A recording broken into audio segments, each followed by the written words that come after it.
So,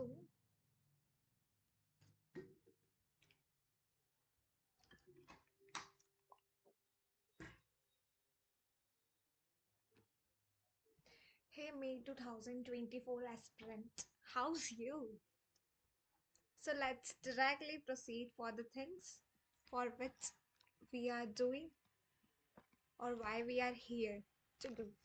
Alright, so in this particular recording, we are going to discuss the questions of study material that is relating to security valuation. Alright, so further we are doing the same. So being the aspirant, we try to do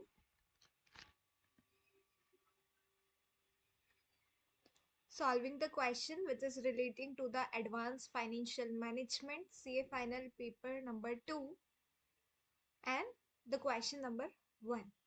So let's directly proceed for the things and then let's see one go में हम कितना कर पाते हैं and all. So there are around 31 questions. Let's see हम कितना कर पाते हैं in one recording. Let's just do one by one. So question number 1, practical question, that is question 1 of study material. Alright, question में क्या बोला है,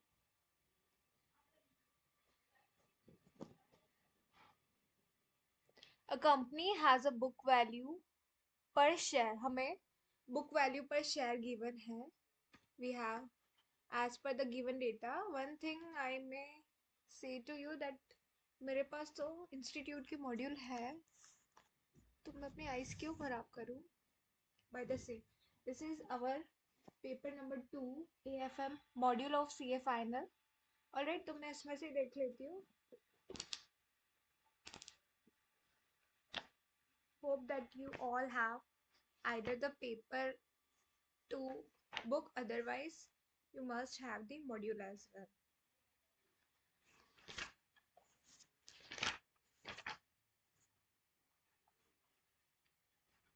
So as per the given data in the question, क्या क्या दिया है, you all people must have this book since I have of May 24 attempt. Alright, so question में क्या दिया है, a company has the book value per share of rupees. जो भी whatever the question has given to us, we are writing the same firstly hereby. So according to question, what is the given data? According to question, क्या क्या हमें given है, that is the book value per share. book value per share वो कितना दिया है हमें, that is rupees, that is rupees 137.80, that is given in the question. Then return on equity, then हमें ROE दिया है. Then we have given the ROE, that is the return on equity, that is amounting, that is 15% we may say. That is what? That is 15%. उसके बाद हमें दिया है a company policy of retaining 60% of its earning.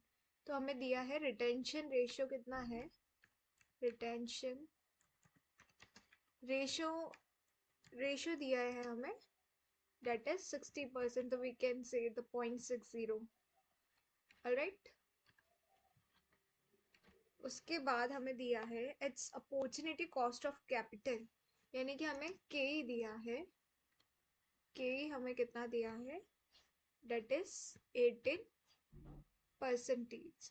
कुछ question हमारे inter FM से related है. Compute what is the price of a share today by using the dividend growth model. So you may find this question in your respective module, that what is the dividend growth model and Walters model. तो हमें share price calculate करना है. What we need to do is to calculate the price of the share that is bought by the dividend growth model as well as by the Walter model. So we know the formula and we just need to put the information in the formula and then we can calculate the same what is the price of the share today. Alright, so I think this is so easy question and we can do it easily, but as we are doing it for the first time, so we must solve each and every question.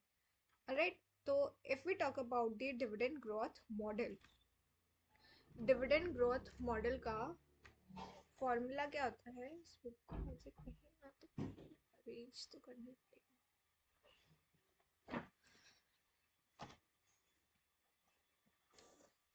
वैसे मुझे दिख नहीं रही है book.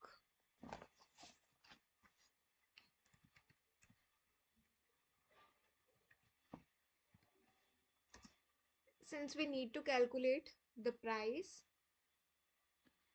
निकालनी है using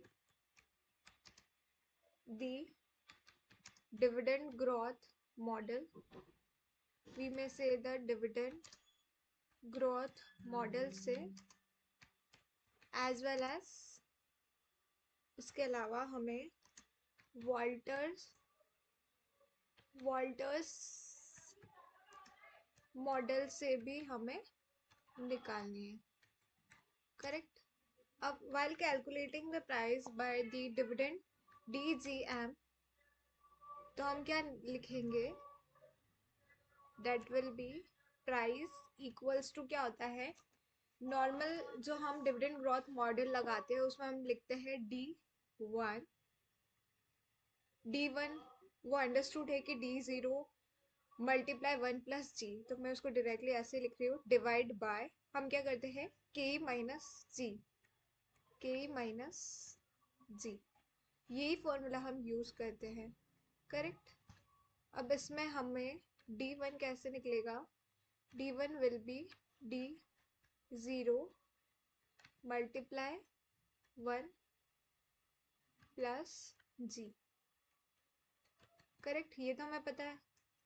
उसके बाद what we need to do further is what is our D0 in this particular one. यहाँ पे तो अभी हमें D0 भी नहीं पता है, तो for that we need to calculate the same, that what will be the D0. If you people know this question, तो retention ratio तो we have given. okay, book value per share given है और ROE हमें given है, तो accordingly हमारा जो है उससे D0 आ जाएगा.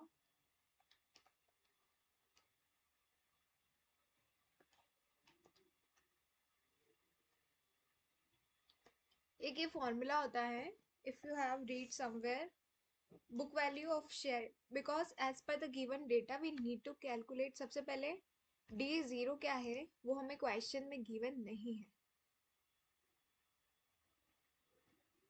करेक्ट, ये हमें नहीं पता है, तो we need to find the same. For finding the same we will use the data of book value per share as well as, और हम किसका यूज कर सकते हैं? Of the return on equity का.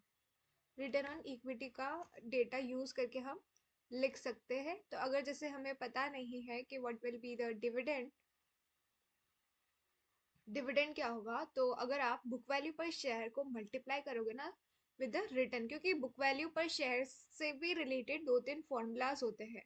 एक तो फॉर्मूला होता है बुक वैल्यू पर शेयर से related, that is relating to the EPS और बुक वैल्यू का रेशियो होता है, और उसके अलावा एक रिटर्न ऑन इक्विटी से भी हम उसे कैलकुलेट कर सकते हैं. मैं उसका एक फॉर्मूला भी यहाँ लिख लेती हूँ. I have noted the same.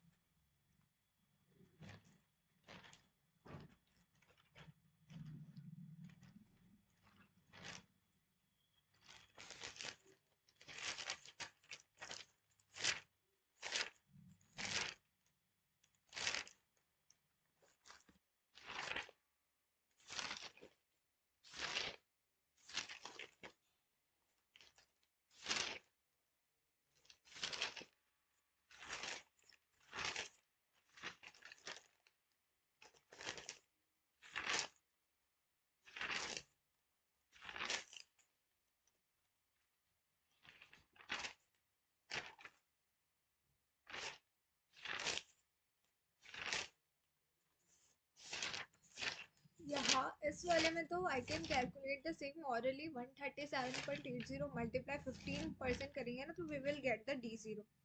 But जो बुक वैल्यू से रिलेटेड और भी फॉर्मूलाज है we should discuss here only, otherwise we may stuck afterwards.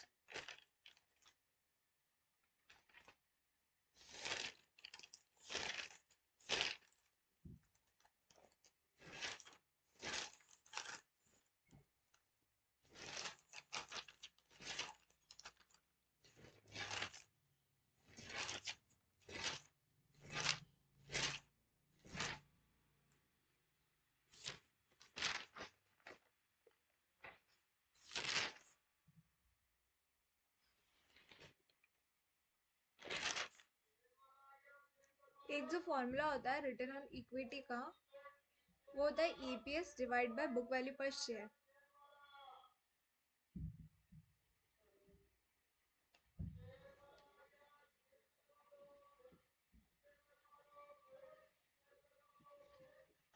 या तो एक वन फॉर्मूला होता है रिटर्न ऑन इक्विटी का, उससे हमारा EPS आएगा. Afterwards we will calculate the dividend because we have given the data that the retention ratio is 60%. If 60% is the retention ratio, then the 40% will be the DPR, because 1 minus DPR is equals to B. So we already know these things. All right. So return on equity, when while we say when we say that the return on equity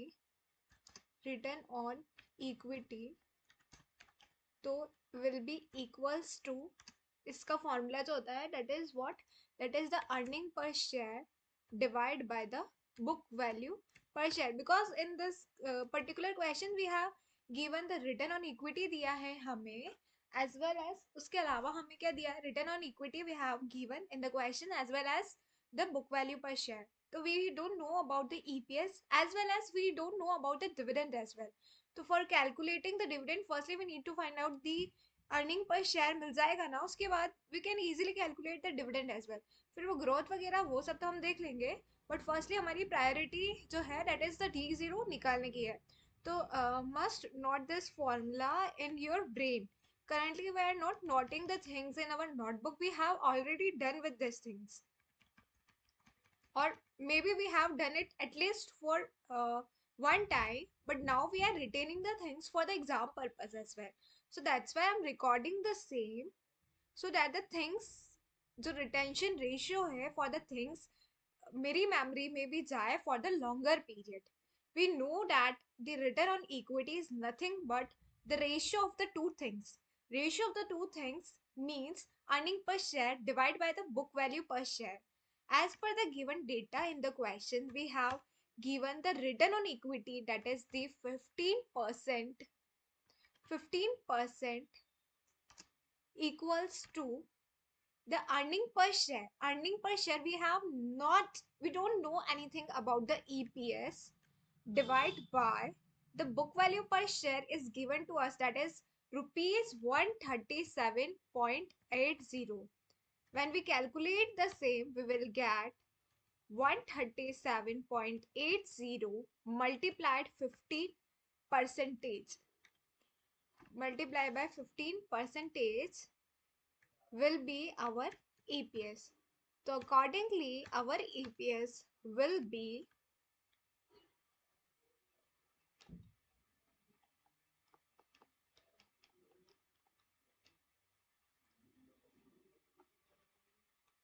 इसको हम learn कैसे कर सकते हैं, जैसे return on equity, जो ई है equity, return on equity, वो दोनों मतलब इक्विटी वाला ई ऊपर आ रहा है, वैसे तो ऐसे कैसे लर्न कर सकते हैं, बट अगर हमें उसे रिटेन रखना है तो हमें कुछ तो उसे अप्लाई करना ही होगा. The double E comes upper and then the book value per share. तो 137.80 multiplied with 15%, it will be 20.67. it will be 20.67. ये हमारा आ जाएगा. तो this is our EPS, this is not our dividend. अब हमें क्या करना है, 1 माइनस DPR इक्वल्स टू क्या होता है, b. B is the retention ratio here.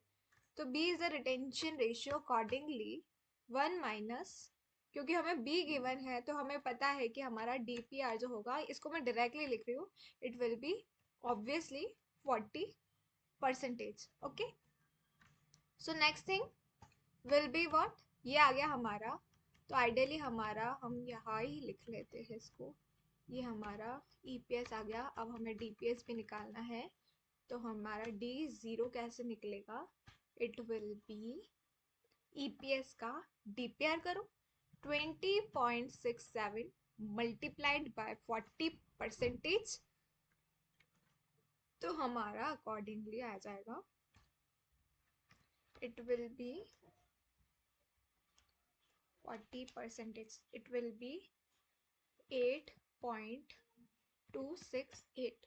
तो हमारा ये आ जाएगा। ऑलराइट, 8.268 आ जाएगा। उसके बाद अब हमें फर्दर थिंग्स कैलकुलेट करनी है। हमें तो डिविडेंड ग्रोथ मॉडल लगाना है, उसका फॉर्मूला हमें पता है, D1 divide by k minus g. तो अब हमें जी भी चाहिए। We must know about the g as well, whether we know g और not, that we need to look in the question, क्या हमें क्वेश्चन में जी गिवन था या नहीं था। तो एज पर दिस वन हमें जी भी गिवन नहीं है। जी इज इक्वल्स टू क्या होता है, b multiply by r. B हमें रिटेंशन रेशियो पता है, that is 60%। What is our r, r क्या होगा हमारा इस पर्टिकुलर केस में, इट विल बी, आर हमें दे रखा है, that is return on equity कितना है 15%। तो हमें आर भी दिया हुआ है, तो हम जी निकाल सकते हैं अकॉर्डिंगली।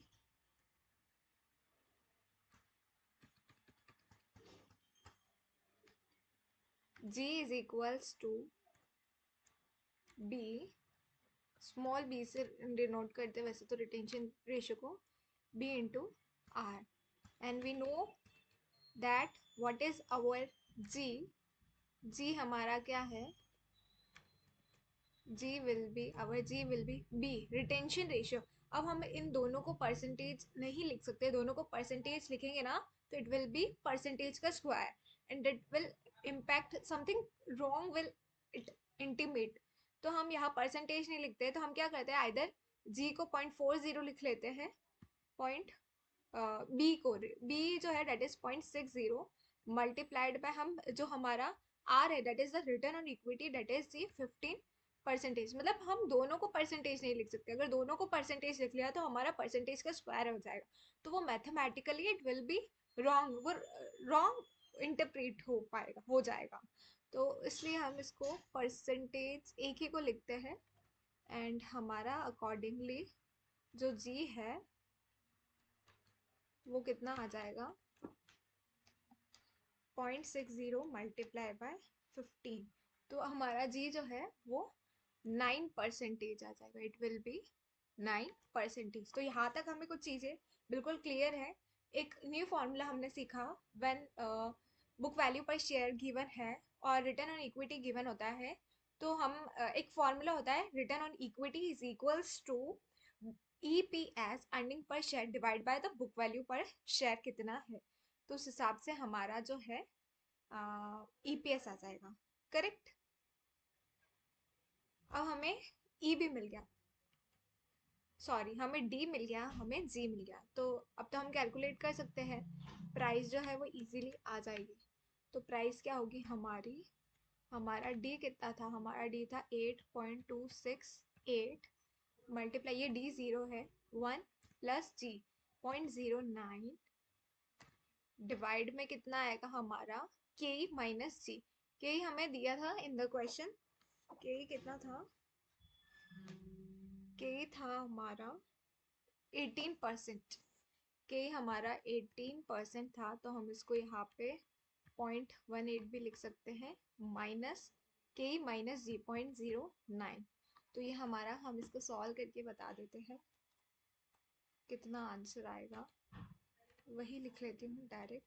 8.268 मल्टीप्लाई 1.09, ये आएगा हमारा 9.01212, थोड़ा बड़ा आ रहा है, 0.18 minus 0.09, it will be 0.09, 8.268, 1.09, 0.09। तो हमारी प्राइस जो आएगी that will be 100 plus 0.1346 points decimals में आ रहा होगा। चेक भी कर लेते हैं हम साइमल्टेनियसली इससे।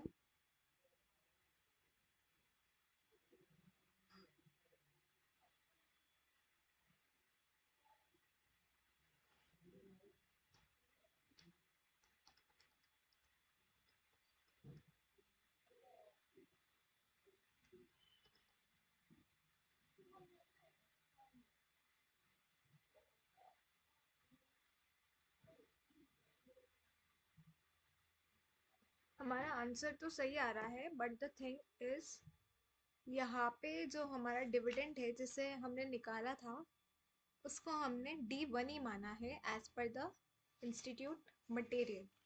तो हमारा आंसर जो है वो अकॉर्डिंगली चेंज हो जाएगा, इन द सेंस यहाँ पे इंस्टीट्यूट ने इसे D0 नहीं माना है, इससे D1 मान लिया है, D1 माना है। तो यहाँ पे जो है, यहाँ पे फिर हमारा 1+G नहीं होगा, it will be same as, तब जाके हमारा आंसर जो है वो मैच करेगा। तो अगर वैसे तो कुछ, अगर पेड और पेज अगर ऐसा लिखा है तो हम उसे D0 ही मानते हैं, बट यहाँ कुछ इंफॉर्मेशन नहीं थी। 8.268 divide by 0.09, it will B 91.86।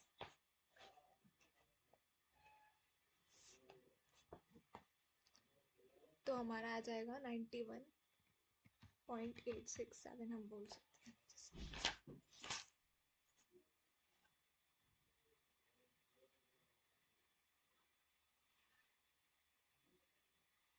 91.86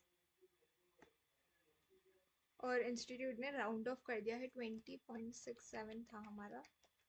फिर जब हमने उसे कैलकुलेट किया था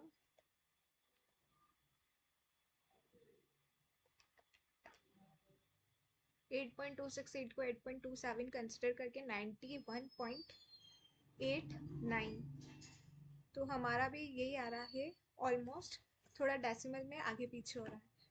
द वन थिंग विच जो हमारी डिफरेंट हो गई है यहाँ पे, that we need to consider in the exam is that जब हमने ये कैलकुलेट किया था ना 20.67, ये ईपीएस आया है, उसके बाद हमने डायरेक्टली उसे डीपीआर से कंप्यूट किया है। तो हमने 8.268 जिस इंस्टीट्यूट ने राउंड ऑफ करके 8.27 लिया है, उसे इंस्टीट्यूट ने D1 कंसिडर किया है।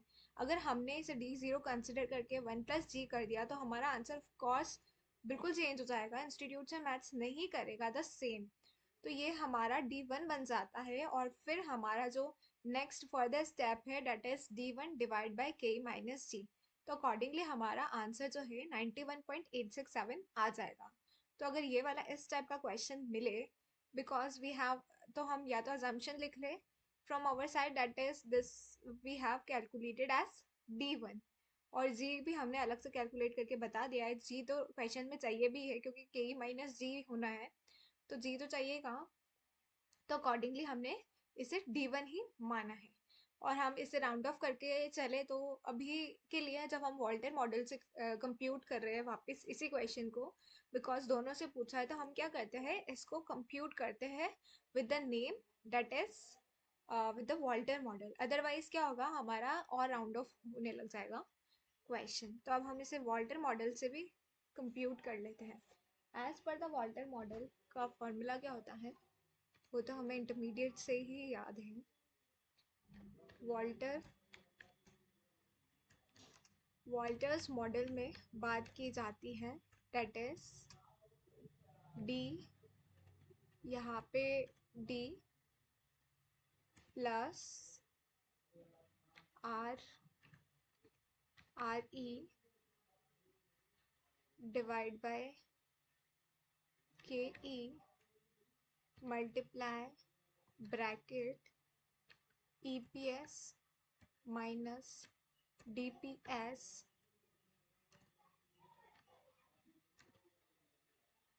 ये सारा हो गया and this whole divide by K।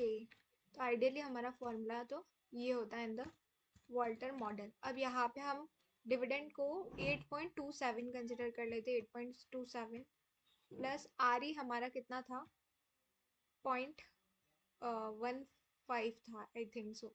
Return on equity 15 ही था हमारा। उसके बाद K कितना है हमारा, K in the question that is divide by 0.18 EPS minus DPS। EPS कितना आया 20.67 minus DPS 8.27 bracket close whole divide by K। Okay, तो इसे हम कंप्यूट कर लेते हैं।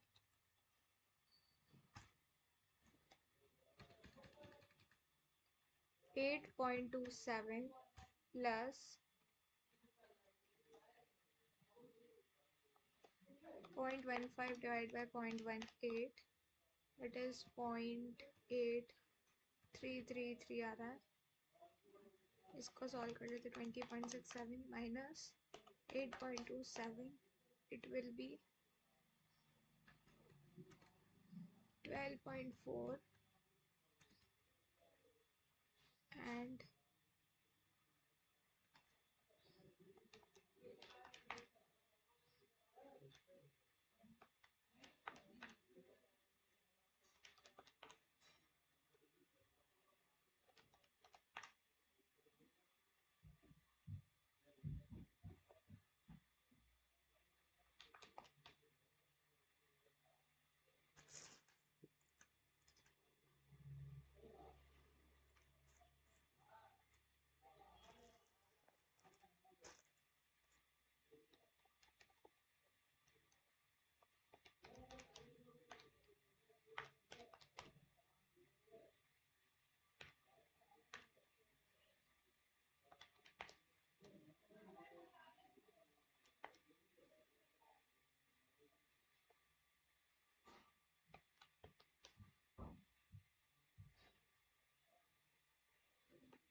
it will be 103.35 आ रहा है मेरा।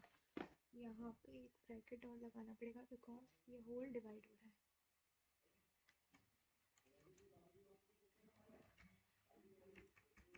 तो अकॉर्डिंगली हमारा आंसर तो आ गया है। जब हम इसको पूरा सॉल्व करेंगे तो इट विल बी 103.35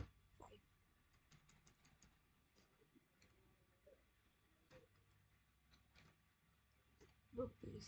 ऑलराइट, तो ये हमारा आ गया है द सेम। तो hope that you may get this question very easily because question तो इजी है, बस उसे लिखने में थोड़ा टाइम लग रहा है। और क्वेश्चन को वैसे तो हमें बुक मिल गई है तो एक एडवांटेज तो है। Otherwise, the question 1 is easy as because this resemble with the C intermediate FM as well. तो उसके बाद वाला हम क्वेश्चन नेक्स्ट रिकॉर्ड करते हैं and then do the same. Alright? So hope that you may get this question.